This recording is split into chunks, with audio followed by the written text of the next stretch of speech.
Good morning, and been a bit. Hope you're doing well. It's another morning, another day to make some coffee. So today we're gonna be trying this guy, the Julio Madrid, the one that I've been sort of excited about to try with you guys. Um, Smelling notes: passion fruit, lavender, roses. Definitely smells that way. I'm not really not a fan of lavender, to be honest with you, because this was fermented in a way so that you could smell these things. You know, I like to see how it comes out in a cup.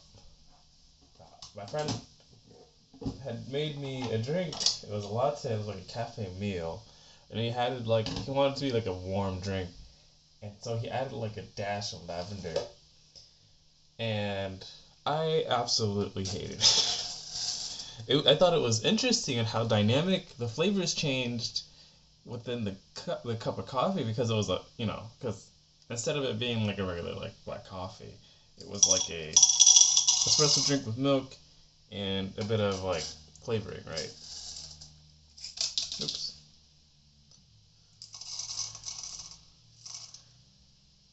And I really, really enjoyed it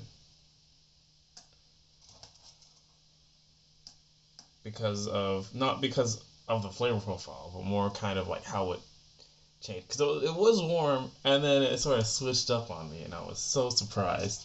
I was like, I did not know a drink could do that, you know? I believe we have this sort of like relationship where I would just ask him to make me a drink, and then he'll just have fun. And I'll tell him if I like it or not. At the end of the day, I don't really care if I like it or not. It's a drink. I'll just drink it because I'm pretty sure if I ask you for a drink, I actually haven't had anything to eat today.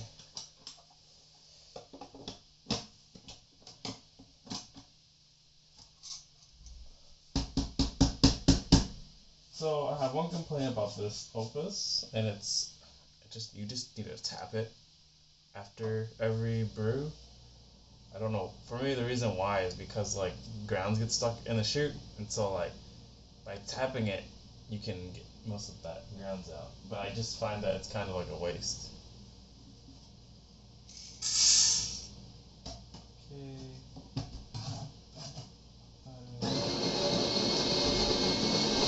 This guy on.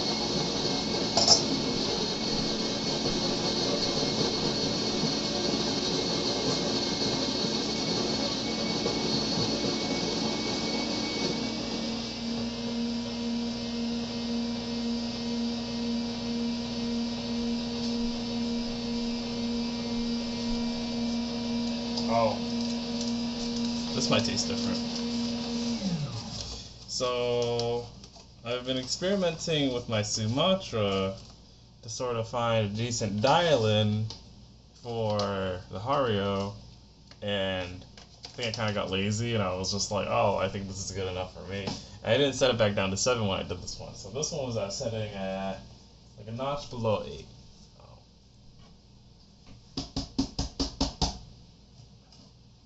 I'm also kind of tired right now. Yeah, this definitely smells like lavender. You can hear that. I smell a scent of passion fruit. The rose is kind of hidden. I'm not sure if I can really smell it. I think what's most interesting about this is with coffees you can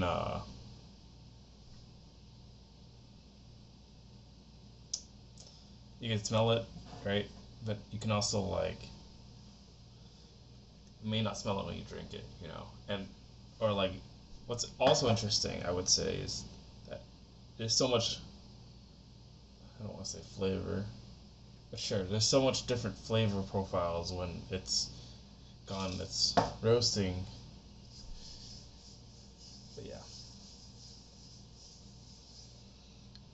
I think I'm just a bit tired today. I don't know why. I think this week I've just been relatively tired. But I'll just try to get through it. Yeah, I've been working on this Sumatra for like the whole week because it's supposed to have like smooth, earthy tones, malty, honey-like sweetness, muted acidity, smoky, rich, sweet aroma. At times I'll get the smoky, definitely the muted acidity. I've just been. I think at the same time, I've also been kind of rushing to go to work lately, so I just haven't really had time to sit down with this cup. Maybe later today I might. We'll see. What I also wanted to share was when you get this Hario right here, right? You actually get like these instructions on like, I think these are like the features: the cone shape, the large single hole, the spiral ribs for the air to come out, or was it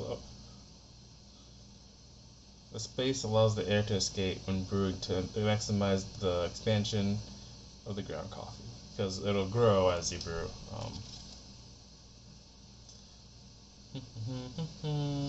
And then I thought this was interesting. So it says here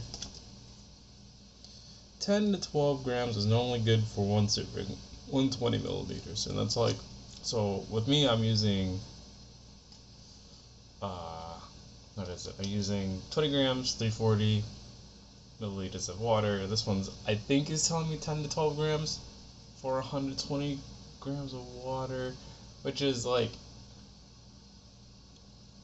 it's really a short extraction, if that's what it's saying. I actually tried it once before. I did not like it. You can't make a video about me trying different ratios and things of that nature. It just requires a bunch of cups and me talking about stuff. I don't really have a topic to talk about today. It's just kind of like, I wanted to try this coffee with you guys, and I already know I'm not gonna like it. Like I said, I don't like light roast coffee, so it's really hard for me to enjoy a good light roast coffee. But you know, if it's given to me on a silver platter, I'm like, oh, that's really cool, and then I get to taste it. I'm like, oh, that's really awesome, you know. Yeah. But like, if I was drinking every day, dark roast every day, I'm excited to see, because of this one and how it smells and tastes, I'm excited to see how this one turns out. This is their dark roast called Opus. So we'll see how that turns out later down the line. Are you boiling yet?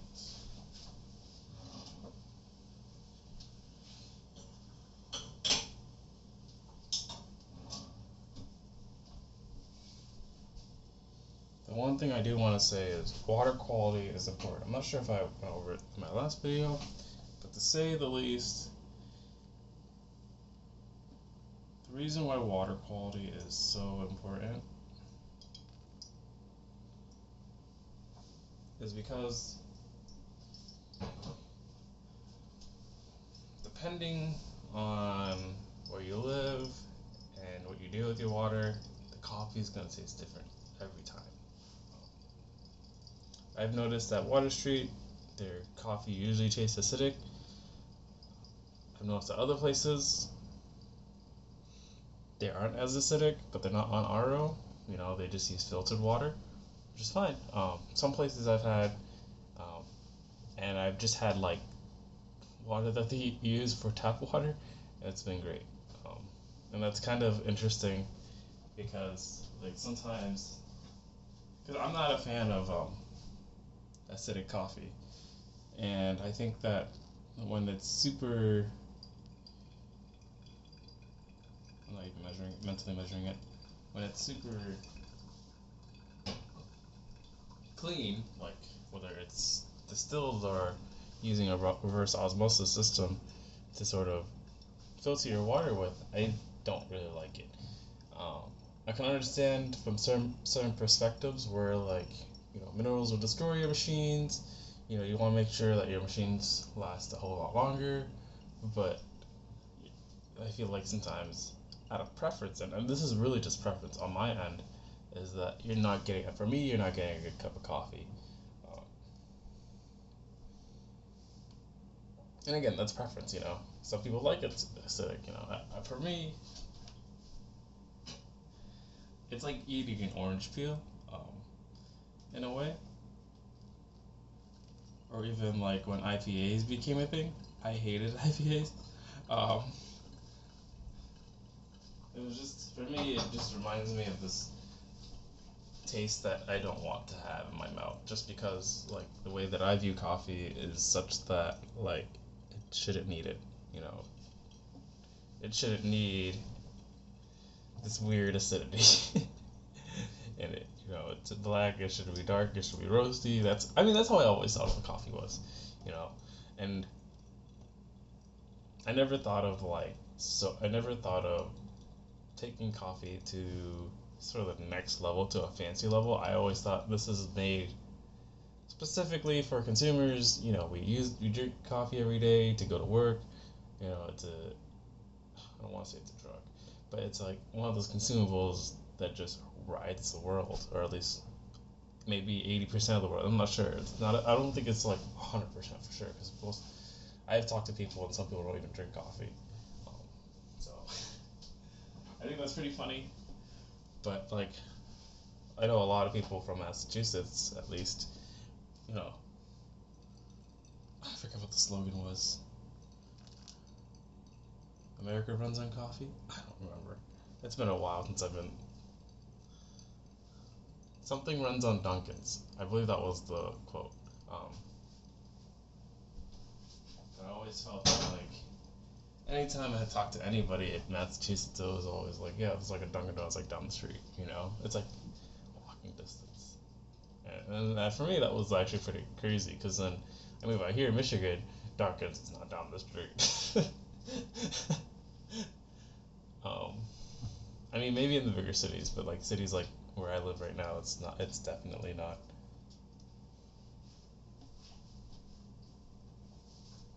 And then again, with like ratios as well, like those are all a matter of preference. Uh, there's sort of the recommended preference, and there's sort of um, and then there's sort of like your baseline, and then there's also like kind of your preference. And what's important is you just trying out to see what is important for you, or what you like when you're tasting a cup of coffee. If you're putting in milk, whatever. Sometimes I feel like it doesn't matter to some degree if you're putting milk in it, just because like you're kind of diluting the flavors. But if you're looking for like all those flavors when you brew a cup, then I can understand you just drinking it black. That's kind of my opinion. So I could do some testing to see, you know, maybe I do 1 to 17 one day, maybe I get 3 cups out and I do 1 to 17, 1 to 16, 1 to 15, 1 to 14, 1 to 10, and then just taste them all. I could still do it the same batch that I'm working on, the Sumatra, just because like I can get that easily. But I really want to start like trying other coffees as well, seeing how that seeing if I like those as well. It's just one of those things that like I think the Sumatra is kind of like my baseline as far as dark roast goes. I know they have a darker roast. It's like a midnight oil. I actually haven't tried it yet, to be fair, properly. I'm excited to try it, but we'll see how this one tastes. Definitely. So it's really sweet on the nose. It's really. Let me see. It's like okay, so this is where I think the roses come into play, where I think the sort of the rose is kind of like the smelling note when you first smell it. It's really interesting because now I feel like I'm drinking tea, and I didn't brew tea. I brewed coffee. You know, you can see the beans here. You know, I ground them up. I popped them in. You know, maybe I did some magic to them. I did tell you what they smelled like. It did smell like passion fruit and lavender. You crap, you're not. It smells really sweet. It's like. It smells like you just put like I just made a latte and I put like sugar in it. You know what I mean?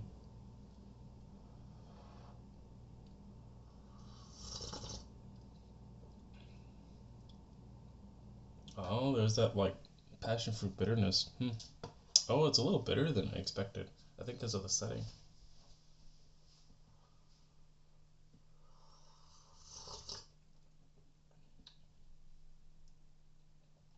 It's a little sour. So for me, what I'm getting is this sort of sourness, almost like a grapefruity sourness that I get. Again, those are the flavors that I don't like. Um,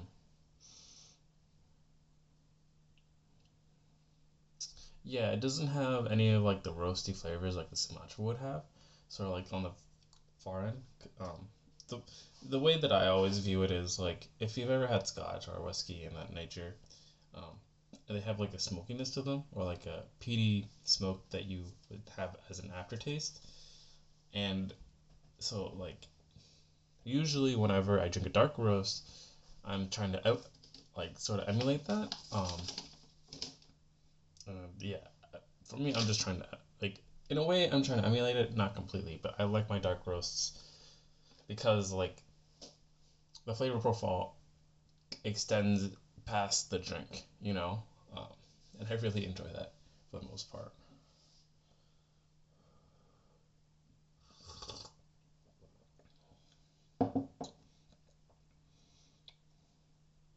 So it's really front heavy.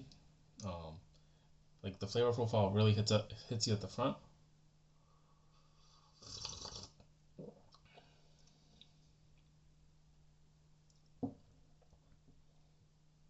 and then it ends. Yeah, and that's where I'm kind of like, I don't really care for that. But yeah, it's definitely front heavy.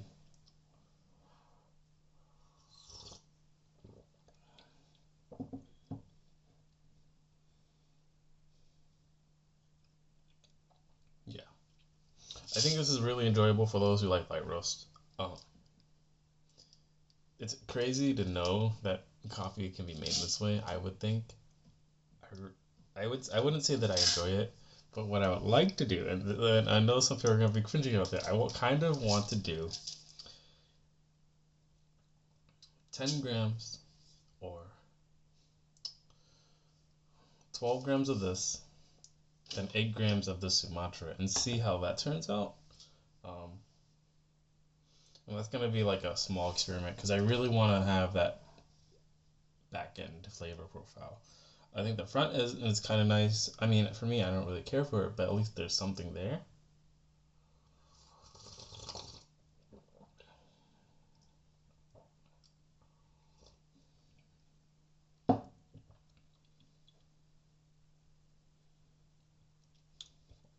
It almost feels like I'm drinking tea at this rate.